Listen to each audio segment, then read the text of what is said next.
Hello everyone, good morning to all of you. दोस्तों कैसे हैं आप सभी। आशा करता हूँ आप सभी अच्छे होंगे। दोस्तों चलिए बात करेंगे आज स्टैटिक जीके और करंट अफेयर की। तो स्टैटिक जीके के साथ साथ करंट अफेयर का फुल एनालिसिस करेंगे इस वीडियो में, और जो कि एग्जाम के दृष्टिकोण से बहुत ही महत्वपूर्ण होने वाले हैं। तो दोस्तों यह वीडियो को पूरा देखें। तो दोस्तों आज की क्लास की बात करें तो बहुत ही महत्वपूर्ण और शानदार होने वाले हैं। तो बिना स्किप किए वीडियो को पूरा देखें और बताएं कि आपको वीडियो किस प्रकार लगा है और कैसा लगा है। तो बात करते हैं आज की क्वेश्चन की। तो एग्जाम के दृष्टिकोण से बहुत ही महत्वपूर्ण होने वाले हैं। चलिए दोस्तों आज की क्लास को स्टार्ट करते हैं मोटिवेशन लाइन के साथ। आज की क्लास की बात करें तो आज की क्लास की मोटिवेशन लाइन है, साथ नहीं रहने से रिश्ते नहीं टूटा करते हैं। साथ नहीं रहने से रिश्ते नहीं टूटा करते हैं। वक्त की धुन से लम्हे नहीं टूटा करते हैं। लोग कहते हैं मेरा सपना टूट गया, लोग कहते हैं मेरा सपना टूट गया। नींद टूटी नींद है अपने नहीं टूटा करते, यानी कि टूटी नींद है सपने नहीं टूटा करते हैं। तो दोस्तों इसी के साथ चलिए स्टार्ट को आरंभ करते हैं क्लास को। तो पहला क्वेश्चन है, अब बात करते हैं हाल ही में किस राज्य में रज महोत्सव का प्रसिद्ध त्यौहार मनाया गया। तो किस राज्य में रज महोत्सव का प्रसिद्ध त्यौहार मनाया गया। तो उड़ीसा में मनाया गया। आइए बात करते हैं रज महोत्सव के बारे में। अब बात करते हैं रज महोत्सव की। तो उड़ीसा में रज महोत्सव जो का फेस्टिवल चलता है, यह 3 दिनों का अनूठा त्यौहार है। और बात करते हैं इस त्यौहार का मतलब होता है कि राज्य में मानसून शुरुआत, यानी कि राज्य में मानसून का आरंभ होना।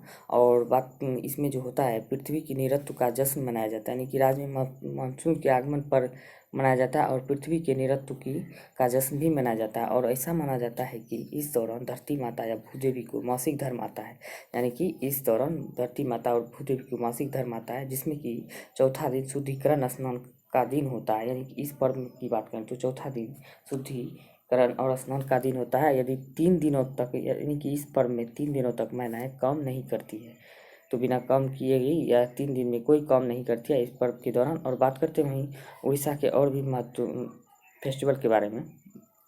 उड़ीसा के अन्य और फेस्टिवल की बात करते हैं तो कलिंग महोत्सव मनाया जाता है और चंदन यात्रा मनाया जाता है।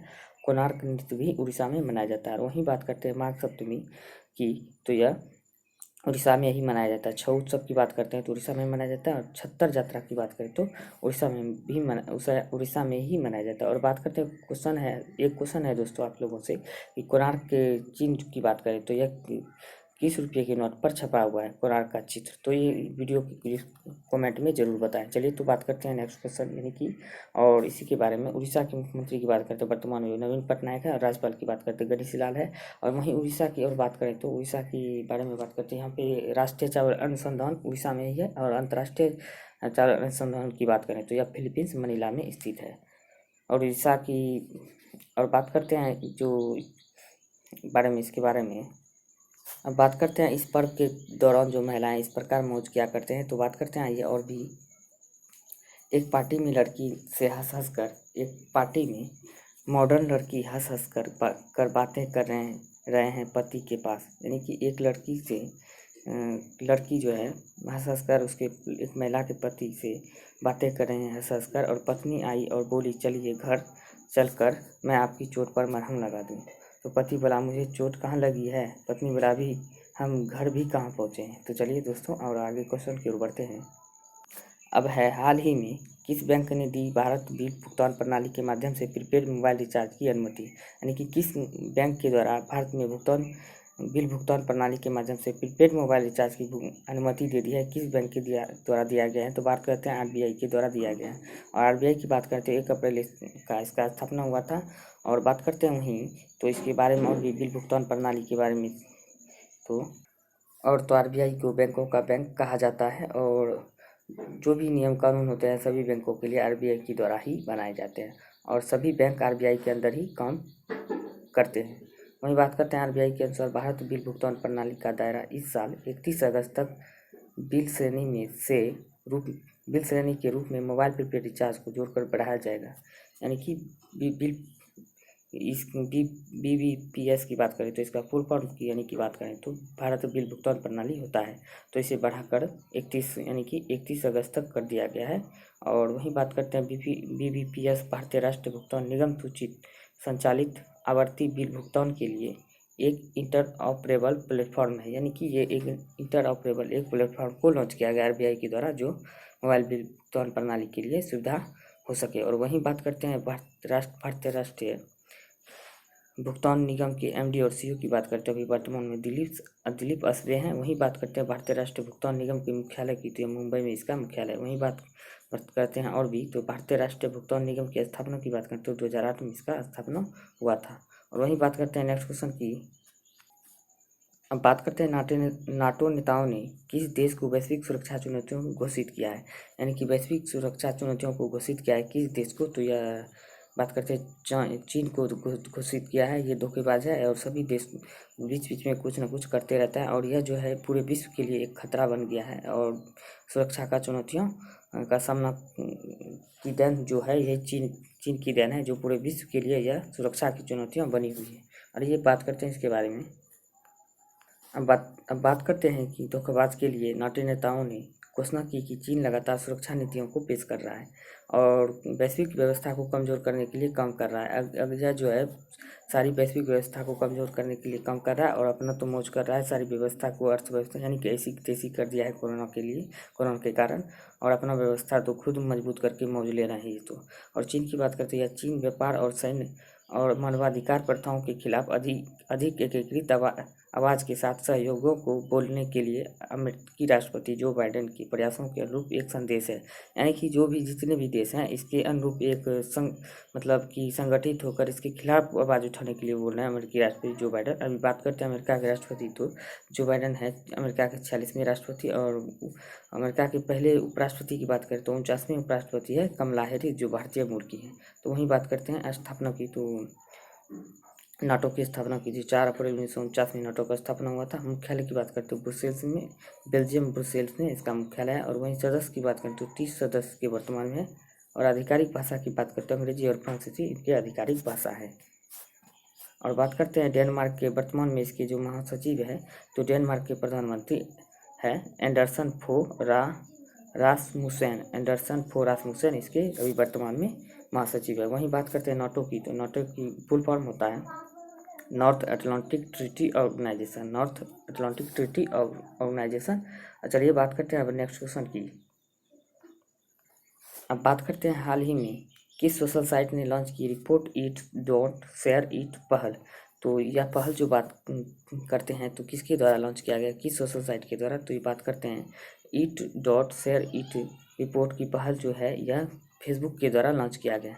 आइए बात करते हैं इस पहल के बारे में।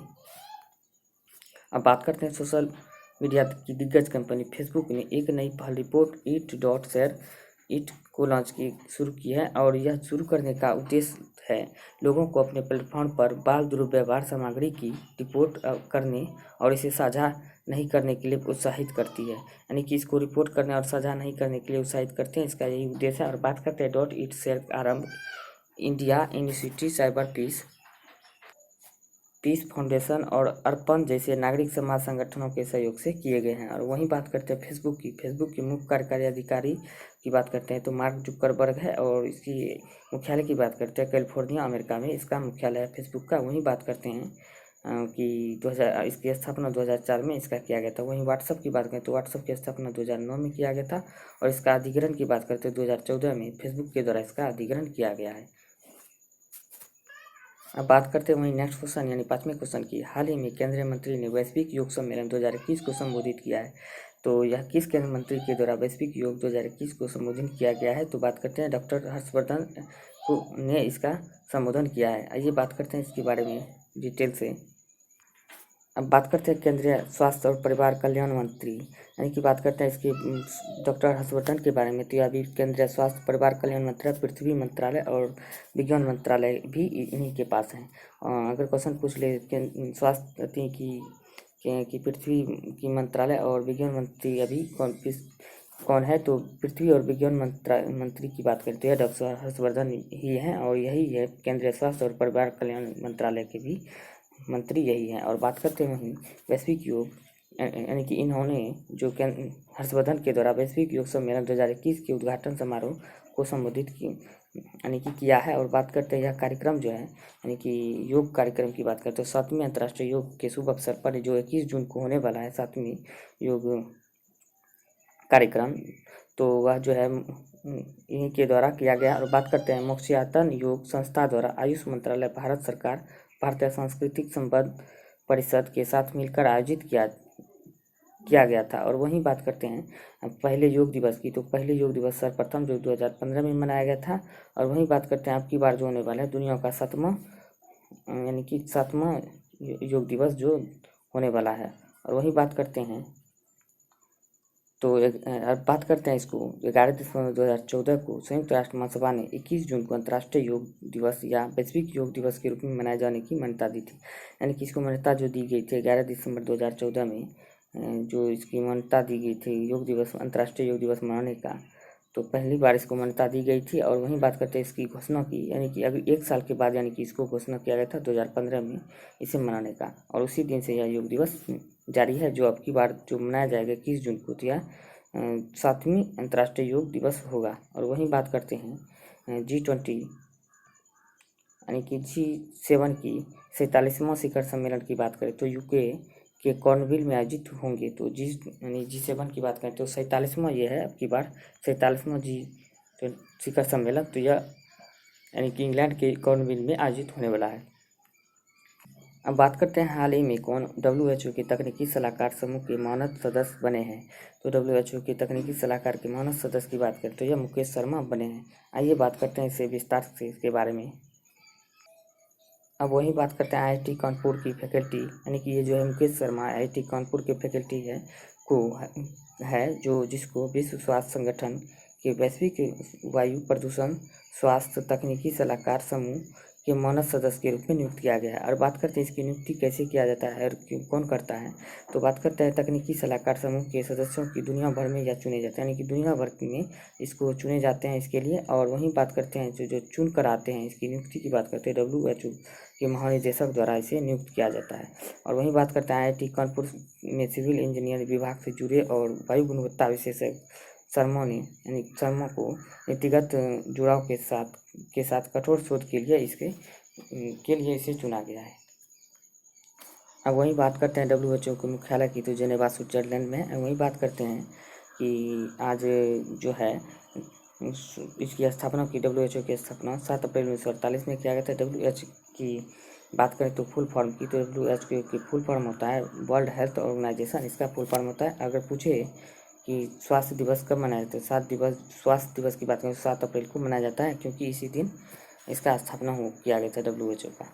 और बात करते हैं WHO के जो हर्षवर्धन है स्वास्थ्य संगठन के कार्यकारी बोर्ड के अध्यक्ष के बारे में। 2020 से 21 के लिए इसका WHO के स्वास्थ्य कार्यकारी बोर्ड के अध्यक्ष है। और यह क्वेश्चन अगर पूछे WHO के स्वास्थ्य कार्यकारी के अध्यक्ष कौन बने हैं, तो ये बने हैं केंद्रीय स्वास्थ्य मंत्री यानी हर्षवर्धन बने हैं 2020-21 के लिए। और यही बात करते हैं वह 147वें सत्र की वर्चुअल बैठक में इसे चुना गया है, जो कि यह जापान के नाकातानी के स्थान पर चुने गए हैं। वहीं बात करते हैं नेक्स्ट क्वेश्चन की, यानी कि नेक्स्ट क्वेश्चन नहीं और भी संगठन है जिसके बारे में हम बात कर लेते हैं। यूनेस्को की स्थापना की बात करें तो 16 नवंबर 1945 में लंदन यूनाइटेड किंगडम में किया गया था। वहीं बात करते हैं संयुक्त राष्ट्र की, तो 16 अक्टूबर 1945 में क्यूबेक कनाडा में इसका यानी कि बात करते हैं इसके फाओ के ये जो है इसका स्थापना किया गया था। वहीं बात करते हैं विश्व व्यापार संगठन की, तो 1 जनवरी 1995 में इसका स्थापना किया गया था। आइए नेक्स्ट क्वेश्चन की ओर बढ़ते हैं। अब बात करते हैं 7 क्वेश्चन की। संयुक्त राष्ट्र सुरक्षा परिषद 2022-23 की अवधि के लिए किन किन देशों को अस्थायी सदस्य चुना गया है। तो 2022-23 के लिए बात करते हैं तो यह किन किन देशों को चुना गया अस्थायी सदस्य के रूप में। तो यह अल्बानिया, ब्राज़ील, गैबन, घाना, संयुक्त अरब अमीरात, यानी कि ये सभी देशों को चुना गया है। ये सभी के सभी देश चुने गए हैं इस अवधि के लिए। चलिए इसके बारे में और भी बात करते हैं। अब बात करते हैं संयुक्त राष्ट्र सुरक्षा परिषद ने 2022-23 की अवधि के लिए अल्बानिया, ब्राज़ील, गैबन, घाना, संयुक्त अरब अमीरात को अस्थायी सदस्य चुना गया है। और वहीं बात करते हैं कि 1 जनवरी 2022 से अपना कार्यकाल शुरू करेंगे, यानी कि जो देश चुने गए हैं तो यह 1 जनवरी 2022 से अपना कार्यकाल शुरुआत करने जा रहे हैं। वहीं बात करते हैं सुरक्षा परिषद के अस्थायी सदस्य के लिए चुनाव की बात करते हैं। यह गुप्त मतदान से इसे चुना जाता है और उम्मीदवार को निर्वाचित होने के लिए महासभा से यानी कि जो चुने जाते हैं तो उसे उम्मीदवार को महासभा में निर्वाचित होने के लिए 2/3 बहुमत की आवश्यकता होती है। और वहीं बात करते हैं आयरलैंड, मेक्सिको और नॉर्वे की बात करें तो 1 जनवरी 2021 से इसका कार्यकाल स्टार्ट हो चुका है। और बात करते हैं संयुक्त राष्ट्र सुरक्षा परिषद के मुख्यालय की तो यह न्यूयॉर्क अमेरिका में स्थित है। वहीं संयुक्त राष्ट्र की स्थापना की बात करें तो 24 अक्टूबर 1945 में स्थापना हुआ था। और यह क्वेश्चन अक्सर बार बार एग्जाम में पूछे जाते हैं। और बात करते हैं संयुक्त राष्ट्र दिवस की तो यह 24 अक्टूबर को संयुक्त राष्ट्र दिवस मनाया जाता है, क्योंकि इसी दिन इसका स्थापना किया गया था। अब बात करते हैं संयुक्त राष्ट्र महासचिव की, तो वर्तमान में अभी संयुक्त राष्ट्र के महासचिव की बात करते हैं एंटोनियो गुटेरेस है, जो पुर्तगाल देश से है। वहीं बात करते हैं संयुक्त राष्ट्र की, तो यह जो चुने जाते हैं अस्थायी मेंबर तो यहाँ पे चुनकर आते हैं। अगर बात करते हैं यूएनएससी की फुल फॉर्म की, तो यूएनएससी का फुल फॉर्म होता है यूनाइटेड नेशन सिक्योरिटी काउंसिल, जो इसी में यहाँ मेंबर चुने जाते हैं, चुनकर आते हैं। आइए बात करते हैं नेक्स्ट क्वेश्चन की। अब बात करते हैं हाल ही में भारतीय पहलवान विनेश फोगाट ने पोलैंड ओपन में 53 किग्रा वर्ग में कौन सा पदक जीता है? तो 53 किग्रा वर्ग में बात करते हैं विनेश फोगाट की, तो यह गोल्ड मेडल जीतकर लाया है। आइए बात करते हैं इनके बारे में, तो यानी कि विनेश फोगाट के बारे में। तो यह इनके जीवन की बात करें तो तीसरा खिताब है।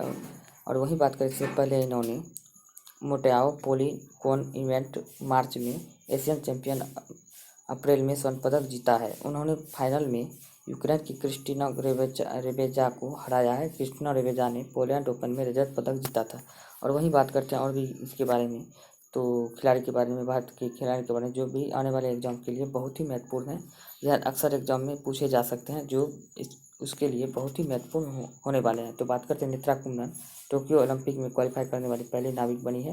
वहीं बात करते हैं फवाद मिर्जा की, तो टोक्यो ओलंपिक में क्वालिफाई करने वाली पहले घुड़सवार बने हैं। वहीं बात करते हैं भवानी देवी, टोक्यो ओलंपिक में क्वालिफाई करने वाली पहली तलवारबाज बने हैं। वहीं बात करते हैं मीराबाई चानू की, तो टोक्यो ओलंपिक में क्वालिफाई करने वाली पहली वेट लिफ्टर बने हैं। तो वहीं बात करते हैं, अब बात करते हैं विनेश फोगाट की। यह है विनेश फोगाट, जो भारत की श्रेणी है, देख सकते हैं यही जो है गोल्ड मेडल लेकर आए हैं। तो बात करते हैं नेक्स्ट क्वेश्चन की। अब बात करते हैं क्वेश्चन नंबर 90 की, तो चैरिटी फंड फाउंडेशन द्वारा वर्ल्ड गिविंग इंडेक्स में भारत 114वें देशों में से कितने स्थान पर रखा गया है भारत को? यानी कि चैरिटी फंड द्वारा वर्ल्ड गिविंग इंडेक्स में भारत को 114 देशों में से कितने स्थान पर रखा गया है? तो बात करते हैं भारत को यह 14 स्थान पर रखा गया है। तो वही बात करते हैं यानी कि CAF की फुल फॉर्म की, तो CAF की फुल फॉर्म हो जाता है चैरिटी एंड फाउंडेशन, इसका फुल फॉर्म होता है। वही बात करते हैं वर्ल्ड गिविंग इंडेक्स के बारे में। बात करते हैं यह रैंक की, तो यह 10 साल की वैश्विक रैंकिंग है, जो 82 से बड़ी है, यानी कि 82 से बड़ी है। और बात करते हैं वर्ल्ड गिविंग इंडेक्स की, तो इस रैंकिंग में इंडोनेशिया शीर्ष स्थान पर है। उसके बाद की बात करते हैं 5 और अन्य देश हैं, जो केन्या, नाइजीरिया, म्यांमार और ऑस्ट्रेलिया भी यह शीर्ष पर रहा है। और बात करते हैं CAF वर्ल्ड गिविंग इंडेक्स 2021 जो है जारी कर दिया गया है। अब बात करते हैं नेक्स्ट। अब बात करते हैं दुनिया भर में वैश्विक पवन दिवस कब मनाया जाता है? तो यह बात करते हैं जो मनाया जाता है दुनिया भर में वैश्विक पवन दिवस की बात करें तो यह 15 जून को मनाया जाता है। आइए बात करते हैं इसके बारे में थोड़ा विस्तार से। और यह दिवस जो मनाया जाता है, इसका उद्देश्य है पवन ऊर्जा और पवन ऊर्जा के विभिन्न उपयोगों और पवन ऊर्जा दुनिया को बदलने के लिए कैसे मदद कर सकते हैं और इसको कैसे इस्तेमाल कर सकते हैं, इसकी संभावनाओं के बारे में, यानी कि इसके बारे में जागरूकता के लिए यह दिवस हर साल 15 जून को मनाया जाता है। और यह जो है यह इसलिए मनाया जाता है पवन ऊर्जा स्वच्छ और बात करते हैं प्रदूषण लेस ऊर्जा है। और बात करते हैं और पवन ऊर्जा की बात करते हो तो यह पहली बार बात करें तो 2007 में मनाया गया था।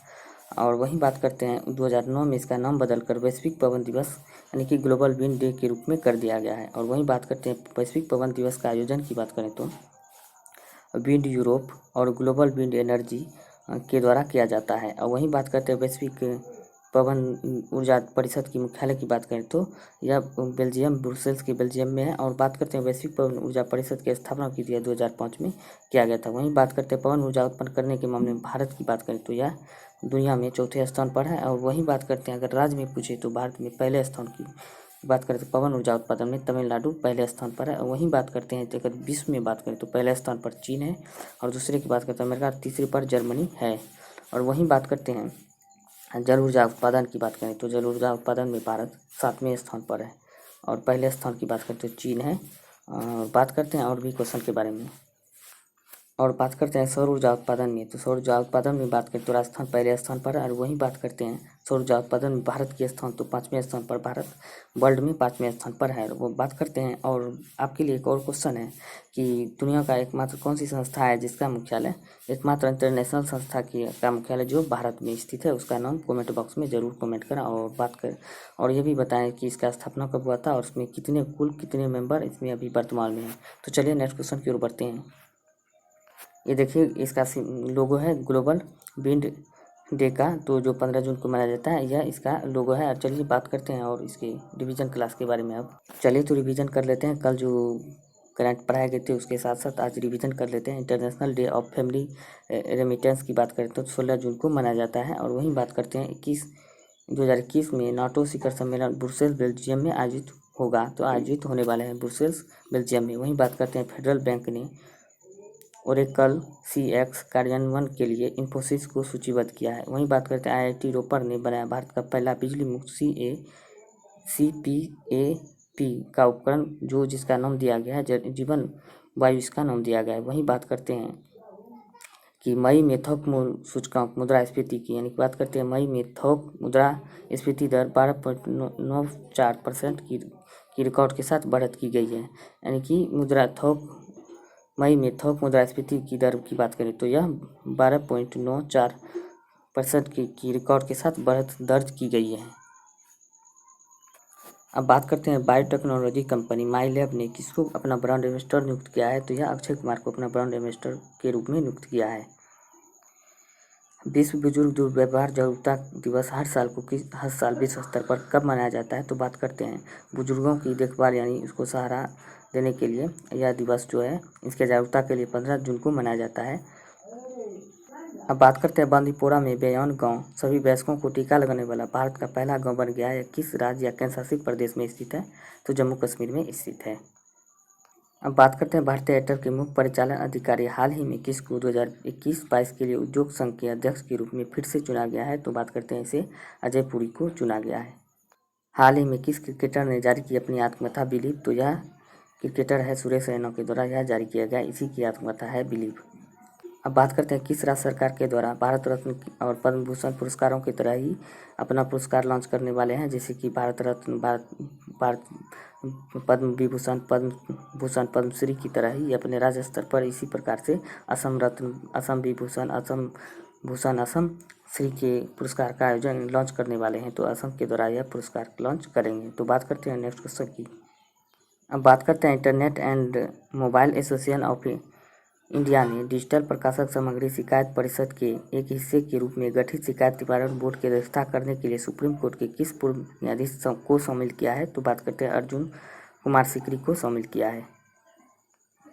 अब बात करते हैं हाल ही में किसने जीता गेलफैंड चैलेंज चेस का खिताब, तो गेलफैंड चैलेंज का खिताब की बात करें तो यह डी गुकेश के द्वारा यह जीता गया है।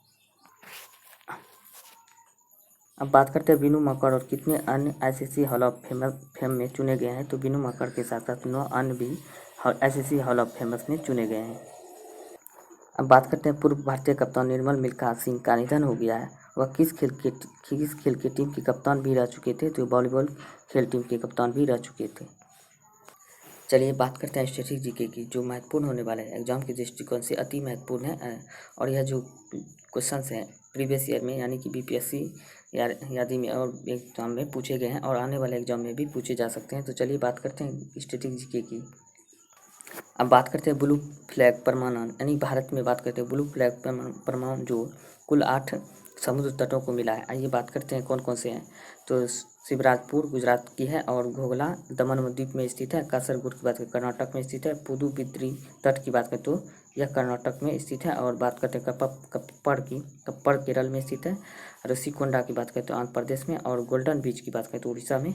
और राधानगर की बात करें तो यह अंडमान समूह में स्थित है। गोल्डन बीच और राधानगर की बात करें तो जो बहुत ही महत्वपूर्ण है और इसको याद रखिएगा कि लगभग पूछे गए हैं और आगे भी पूछे जा सकते हैं। तो आइए बात करते हैं इसको क्यों दिया जाता है, किस लिए इसको प्रदान किया जाता है ब्लू फ्लैग को। तो बात करते हैं ब्लू फ्लैग समुद्र तटों को विश्व में सबसे स्वच्छ समुद्र तट माना जाता है, यानी कि जिस भी बीच को यह फ्लैग यानी कि ब्लू फ्लैग दिया जाता है वह सबसे स्वच्छ और विश्व में सबसे स्वच्छ समुद्र तट होते हैं। और वहीं बात करते हैं ब्लू फ्लैग, विश्व की मान्यता प्राप्त शैक्षिक पर्यावरण लेबल में से एक है और जिसे समुद्र तटों मैरीन और अस्थायी नौका विहार पर्यटन ऑपरेटरों को प्रदान किया जाता है। वहीं बात करते हैं ब्लू फ्लैग प्रमाणन के लिए अर्हता प्राप्त करने के लिए लगभग 33 मापदंड पूरे किए जाते हैं, यानी कि 33 मापदंडों को पूरे किए हैं जो भी समुद्र तट हैं उसी को यह प्रमाण दिया जाता है। और बात करते हैं एशिया में भारत को मिला केवल 4 देशों को ब्लू फ्लैग, यानी कि 4 देशों के पास ही ब्लू फ्लैग है, जिसमें कि जापान, यूएई और साउथ कोरिया है, और भारत लगा के 4 हैं। और वहीं बात करते हैं ब्लू फ्लैग कार्यक्रम की शुरुआत तो 1985 में किया गया है। आइए बात करते हैं और दूसरे क्वेश्चन के बारे में। अब बात करते हैं भारतीय अर्थव्यवस्था के बारे में, जो बहुत ही महत्वपूर्ण है और यह अर्थव्यवस्था से एक ना एक क्वेश्चन पूछ लिए जाते हैं। तो चलिए बात करते हैं। जब हम किसी देश को उसकी समस्त आर्थिक क्रियाओं के संदर्भ में परिभाषित करते हैं तो उस देश की अर्थव्यवस्था कहते हैं, यानी कि उस देश की अर्थव्यवस्था उसे कहते हैं। और बात करते हैं अर्थशास्त्र का जनक, ये बहुत ही मोस्ट इम्पोर्टेंट है, यह जो अक्सर पूछे जाने वाले क्वेश्चन है। तो भारतीय अर्थव्यवस्था के जनक की बात करते हो एडम स्मिथ है। वहीं बात करते हैं व्यवस्था की छोटी आर्थिक इकाई का अध्ययन अर्थशास्त्र की किस शाखा के अंतर्गत किया जाता है, यानी व्यष्टि अर्थशास्त्र में इसका अध्ययन किया जाता है। यानी कि बात करते हैं समष्टि अर्थशास्त्र को अर्थशास्त्र की एक अलग शाखा के रूप में आरंभ करने का श्रेय किसे जाता है, जॉन मेनार्ड किन्स को इसे जाता है। और बात करते हैं भारतीय अर्थव्यवस्था को किस प्रकार की अर्थव्यवस्था मानी जाती है, तो विकासशील अर्थव्यवस्था मानी जाती है। भारतीय अर्थव्यवस्था की बात करें तो यह मिश्रित अर्थव्यवस्था है। और बात करते हैं कुछ पुस्तक के बारे में। पुस्तक से भी एक क्वेश्चन मतलब पूछे ही जाते हैं। तो बात करते हैं ये पुस्तक जो बात करते हैं एग्जाम के दृष्टिकोण से बहुत ही महत्वपूर्ण है। आज बात करते हैं प्लेइंग इट माई वे पुस्तक की बात करते हैं, सचिन तेंदुलकर की यह पुस्तक है। वहीं बात करते हैं the test of my life की, तो युवराज सिंह की यह पुस्तक है। वहीं बात करते हैं ट्रू क्लाउड पुस्तक की बात करें तो गिलक्रिस्ट इसका पुस्तक है। वहीं बात करते हैं मोह कहाँ विश्राम, ये अर्जुन सिंह की यह पुस्तक है। वहीं बात करते हैं पैक्स इंडिया की, तो शशि थरूर के इसके लेखक हैं। आज के लिए बस इतना ही। थैंक यू, धन्यवाद।